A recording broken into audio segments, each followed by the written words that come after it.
it is a celebration, so I'm going to pop it with gusto, I think. Let's see. Oh, nice. Hello. How's it going? It's you're opening a lot of bottles of bubbles when you can feel the different pressures as it's being popped. So I would imagine that this is less carbon, or like has less atmospheric pressure than some of the other champagnes, if you will. Sorry for the clink. Oh, that bottle. Oh, yep. All right, so yeah, we're just gonna kind of start on our way. So today we are talking about Brachetto D'Acqui. D'Acqui. You can roll the R. Oh yeah, Brachetto D'Acqui. Yes. So it's a Piedmont grape, and we'll get into that a little bit. But so first, we're going to go over just wine pairings in general.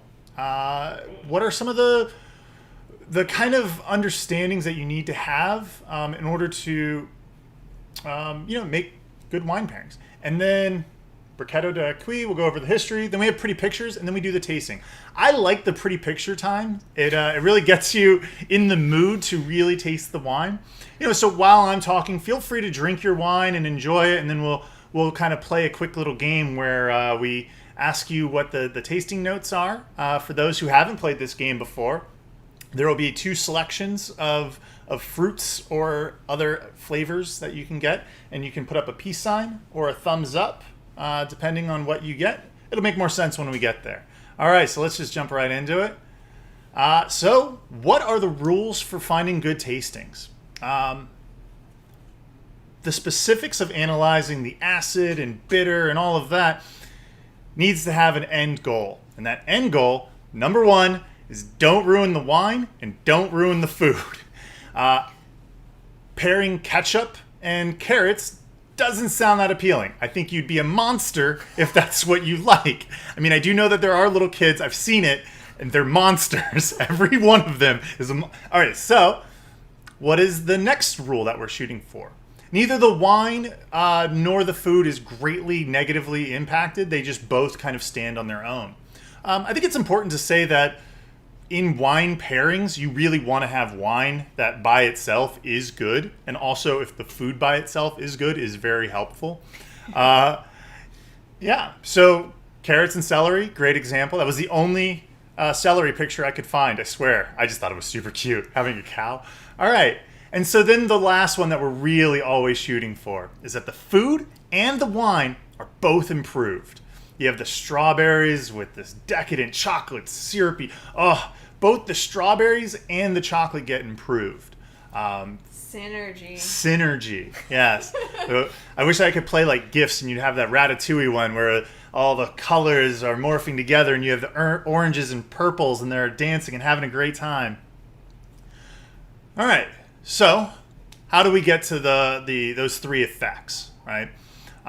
2 ways, having contrasting or congruent flavor profiles. So if you have a very kind of hearty, fatty, umami, maybe some mushrooms and cheeses and tarragons and fats with your pasta, having like a citrus can just give you this reprieve, this very nice escape.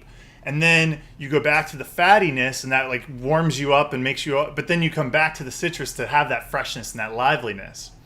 On the other hand, you have congruency, where having a tomato-based pasta with meats and tomatoes and cheeses again, having tomatoes and cherries. So in this example, on the contrasting, we have the Pinot Grigio and we have the Sauvignon Blanc that have the citrus notes. And in the congruency aspect, for the below example, we would have a Chianti would really have those tomatoes and tarragon and cherry herbs. It's just so beautiful. I mean, what grows together goes together. So again, Italian pasta and Italian wine, great combo.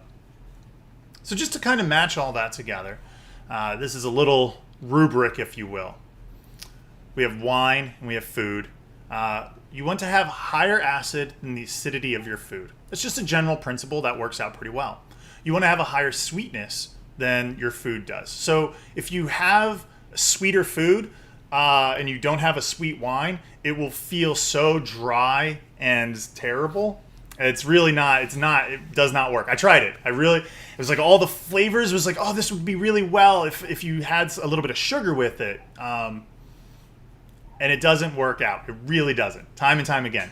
You also want to match the intensity. If you have like a blander kind of food, you want to have a blander kind of not intense wine to go with it. One of the other kind of little tips, I guess, about matching foods is that if you have like a very rustic, robust, aged wine, having a food that's been cooked for a very long time, like a stew or a roast, really will go well together, generally speaking. And then the last one is this category of balance. So if you have like a bitter wine, like a bitter tannic wine, you want to have a fatty food. That's why like steak and Cabernet Sauvignon go so well together. They just balance each other out very well. So today we're going to be matching sweetness and intensity. That's what we're focusing on with the Brachetto D'Acqui and our wonderful desserts that we have. We hope that our wine will be sweeter than the desserts. That's why I like to go with cupcakes, because cupcakes themselves aren't just super candy sweet. And even the triple chocolate cupcake over here isn't going to be so chocolatey like some of those like Devil's Death by Chocolate cakes can be. The intensity should be matched and the sweetness. Yeah. So now we're going to talk about Brachetto D'Acqui.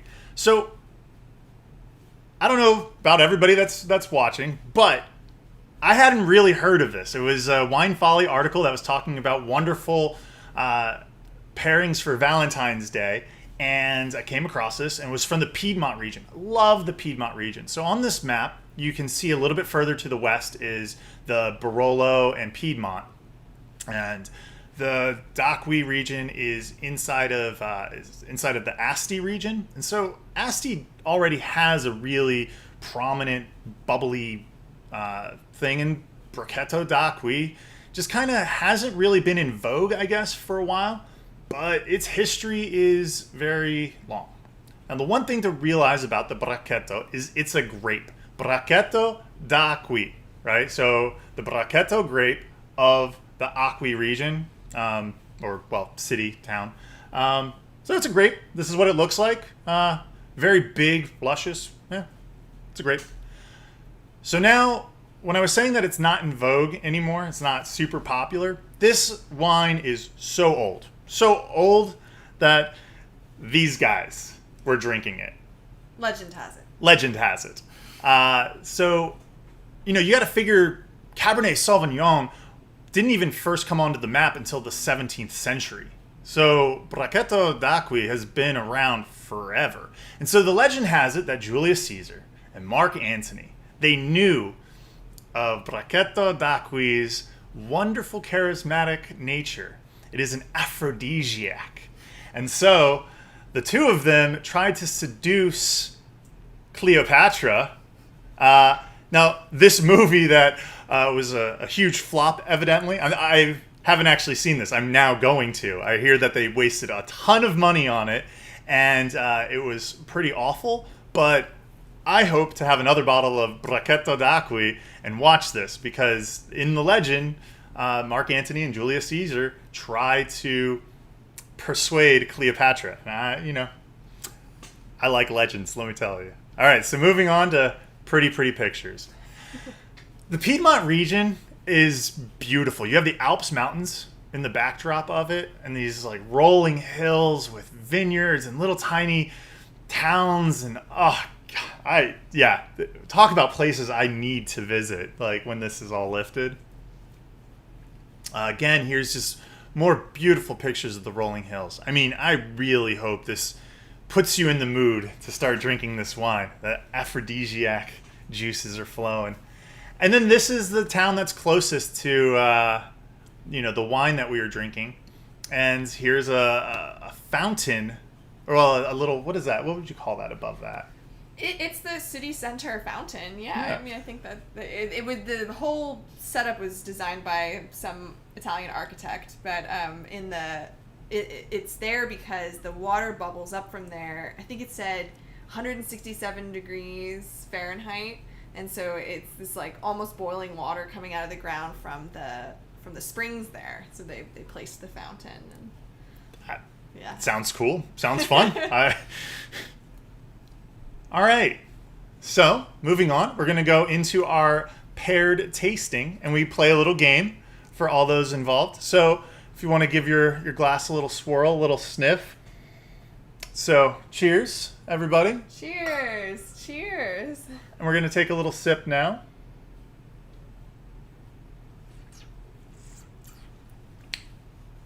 So when you guys have it all, yeah. And the thing about this wine with the candied strawberries is it's not jammy, right? You kind of, when you think of like a Zinfandel or even like like most red wines, I think from the Napa Sonoma region, you get these berry essences, but they can be very jammy and like kind of cooked fruits, where this is very fresh and candied and wonderful. All right, so let's move on to the next one. So cream or honeysuckle, what do you guys get on the smell or on the taste? There's definitely something floral, but yeah, I'm getting some cream too.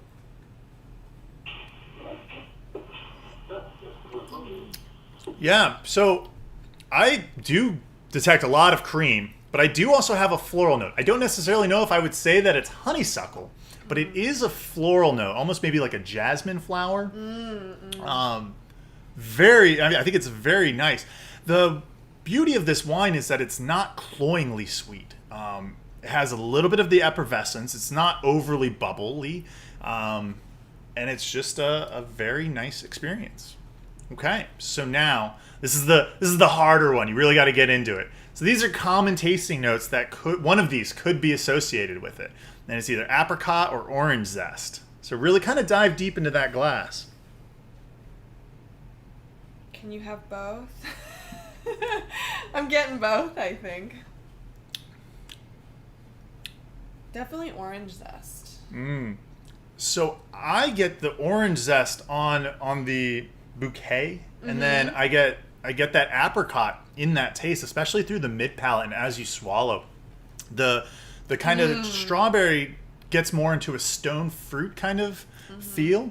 And I think that's a really fascinating wine. I think it's a good value. I think it's super fun.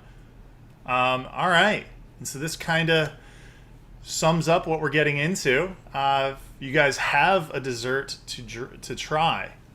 Feel free at this point to take a bite of the dessert, and then afterwards, with the memory of having the wine in your mouth, try the wine afterwards, and then ask the question: is the wine improved by the dessert? Is that a good pairing? So I'm eating a ricotta cheese with chocolate, and it's an Italian thing. But cheers. Cheers. Oh, that is pretty messy. That is so good. I mean, again, the quality of the dessert really helps. I mean, I'm already just so excited about the dessert.